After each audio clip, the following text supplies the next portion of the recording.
The Terrible Dibdib. An Arabian Story.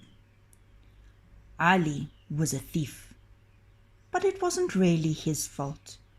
If God had made him the son of a carpenter, he would have been a happy carpenter. But God had chosen to make him the son of a thief, so he went into the family business. It wasn't much of a business. Rich people put bars and shutters on their windows and doors, and the rest were no better off than Ali himself. But on hot summer nights, when windows were left open, Ali would reach in and help himself to a loaf of bread or a few coins or whatever came to his hand. One night, Ali was reaching in at the window of an old woman's house, feeling about for whatever he could find, when a voice spoke out of the darkness. Oh, did ever a poor woman suffer so? This terrible dibdib will be the death of me. I've done everything I can, but there is no cure. Oh, dibdib, dibdib, I can't live through another night of it. Ali stood frozen to the spot. Dibdib. Was it some sort of illness? It sounded terrible. Dibdib. How did you catch it? Maybe just by breathing in the same air. He had been standing here much too long.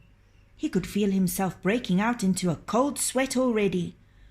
Ali hurried home as fast as he could, though his legs were having trouble holding him up, and he kept bumping into things. "You're back early," said his wife when he arrived. "What did you get for us tonight?" "Dibdib," moaned Ali. "The terrible dibdib. That's what I've got. Keep away. Send for the doctor. I think I'm going to die." Much alarmed, his wife fetched the doctor. "He says he's got the terrible dibdib, doctor. What is it? Is it very contagious?" The doctor was supposed to have a cure for everything. He wasn't going to admit that he had never heard of such an illness. He looked very grave, and Ali, looking up at him from his bed, thought, "Oh my goodness, is it bad? Am I going to die?" There, said the doctor, thinking that if there was a new illness about, he should find something about it. "Where exactly do you think you picked this terrible dibdib up?" "At an old woman's house," said Ali. "I was just passing by and happened to look in at the window and see if it was anything lying about to be stolen. There are terrible thieves about, doctor." "I know," said the doctor, who had recently lost a rather nice coffee pot, with the coffee still in it, and a plateful of Turkish delight. Off went the doctor to the old woman's house. Should he go in? What if he caught the terrible dibdib? What if he died of it? He stood outside the window and listened. "Oh," moaned the old woman. "Oh, won't somebody put me out of my misery? I can't stand this terrible dibdib any longer." Then she suddenly sat up in bed. "Wait, who is there?" she demanded, for she had seen the doctor at the window. "You ought to be ashamed of yourself, peering into people's windows in the middle of the night and scaring them half silly." She didn't seem very ill. The doctor felt a bit braver. "I've come about the terrible dibdib," he said. "Oh, are you a plumber?" said the old woman. No, I'm a doctor." "What would I want a doctor for?" she snapped. "I'm not ill." "Not ill? What about the terrible dibdib?" "The terrible dibdib? The terrible dibdib!" The old woman began to laugh. "There's your terrible dibdib." She pointed to the sink in the corner. Listen! The tap was dripping steadily into the sink.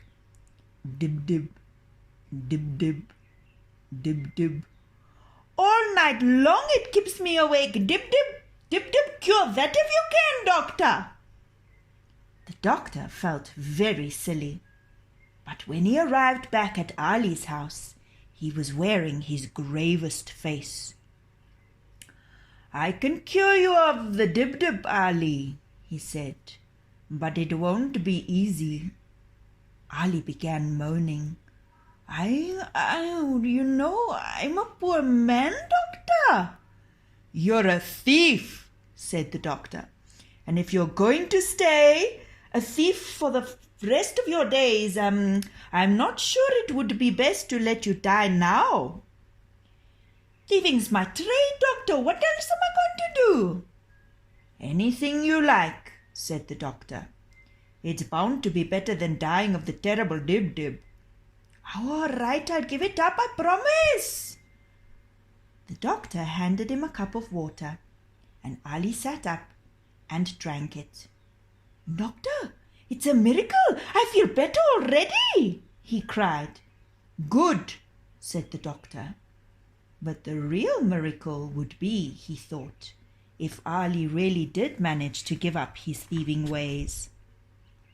Surprisingly enough, Ali kept to his word. He became a handyman, fixing this and that.